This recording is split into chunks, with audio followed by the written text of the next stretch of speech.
Genesis, the 37th chapter, and the first verse. Joseph the dreamer.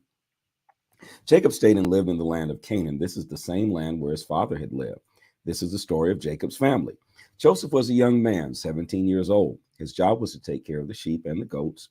Joseph did this work with his brothers, the sons of Bilhah and Zilpah. Bilhah and Zilpah were his father's wives. Joseph told his father about the bad things that his brothers did. Joseph was born at a time when his father Israel was very old, so Israel loved him more than he loved his other sons. Jacob gave him a special coat, which was long and very beautiful. When Joseph's brothers saw that their father loved Joseph more than he loved them, they hated their brother because of this. They refused to say nice things to him. One time, Joseph had a special dream. Later, he told his brothers about this dream, and after that, his brothers hated him even more. Joseph said, I had a dream. We were all working in the field, tying stacks of wheat together. Then my stack got up. It stood there where all your stacks of wheat made a circle around mine and bowed down to it. His brother said, do you think this means that you will be a king and rule over us? His brothers hated Joseph more now because of the dreams he had about them. Then Joseph had another dream, and he told his brothers about it. He said, I had another dream. I saw the sun, the moon, and the 11 stars bowing down to me. Joseph told his father about this dream, but his father criticized him. His father said, what kind of dream is this? Do you believe that your mother, your brothers, and I will bow down to you?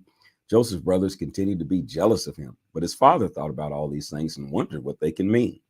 One day, Joseph's brothers went to Shechem to care for their father's sheep. Jacob said to Joseph, go to Shechem. Your brothers are there with my sheep. Joseph answered, I will go. His father said, go and see if your brothers are safe. Come back and tell me if my sheep are all fine.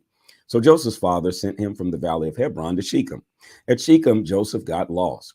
A man found him wandering in the fields, and the man said, what are you looking for? Joseph answered, I'm looking for my brothers. Can you tell me where they are with their sheep? The man said, they're already gone away. I heard them say they were going to Dothan. So Joseph followed his brothers and found them in Dothan. Joseph sold into slavery. Joseph's brothers saw him coming far away. They decided to make a plan to kill him. They said to each other, here comes Joseph the dreamer.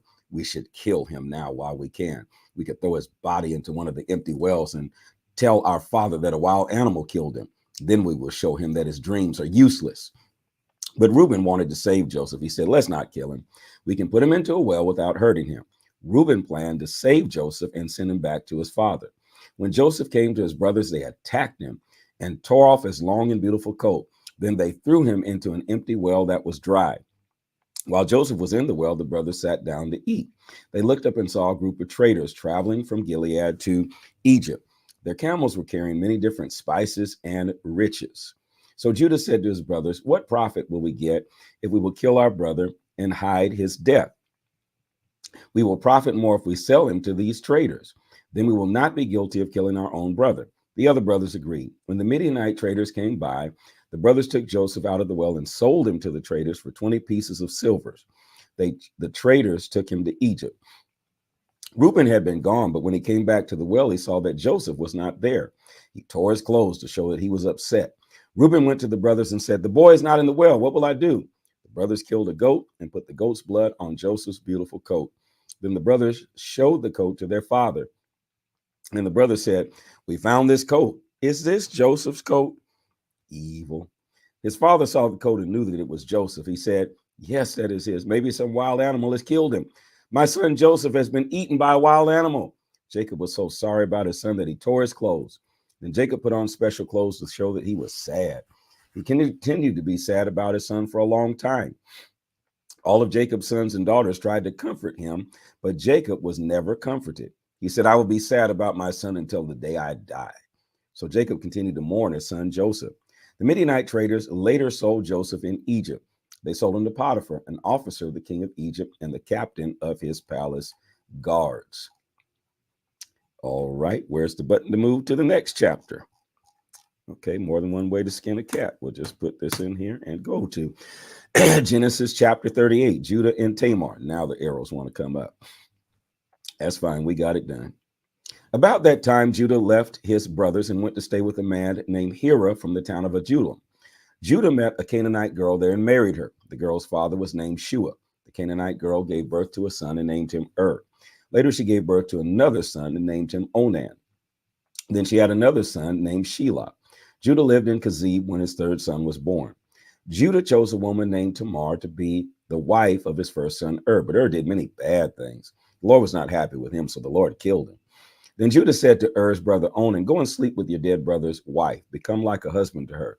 If children are born, they will belong to your brother Onan knew that the children from this union would not belong to him. He had sexual relations with Tamar, but he did not allow himself to stay inside her. This made the Lord angry, so he killed Onan also. Then Judah said to his daughter-in-law Tamar, go back to your father's house. Stay there and don't marry until my young son Shelah grows up.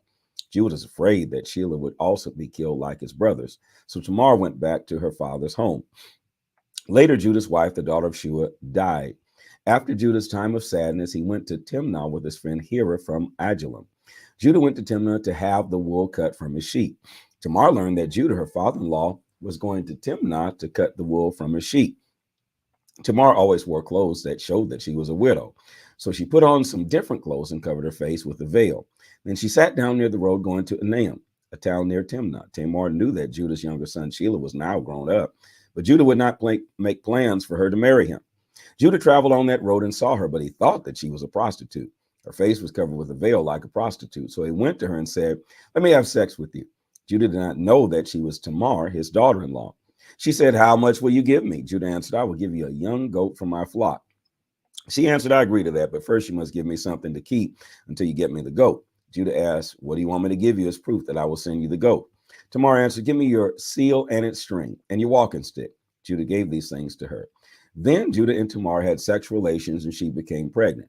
Then Tamar went home, took off the veil from her face that covered her face, and again put on the special clothes that showed that she was a widow.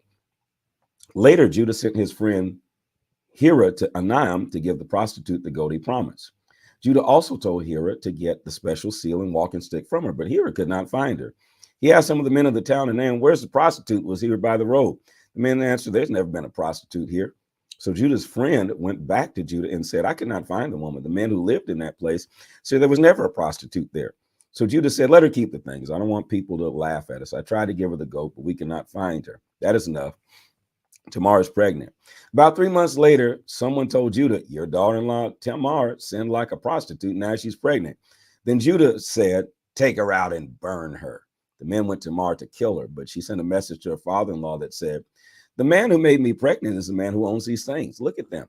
Whose are they? Whose special seal and string is this? Whose walking stick is this? Judah recognized these things and said, she is right. I was wrong. I did not give her my son Shelah like I promised. And Judah did not sleep with her again. The time came for Tamar to give birth. She was going to have twins. While she was giving birth, one baby put his hand out. The nurse tied a red string on the hand and said, this baby was born first. But the baby pulled his hand back, so the other baby was born first. The nurse said, you were able to break out first. So they named him Perez. After this, the other baby was born. This was the baby with the red string on his hand. They named him Zerah. Genesis chapter 39, Joseph is sold to Potiphar in Egypt.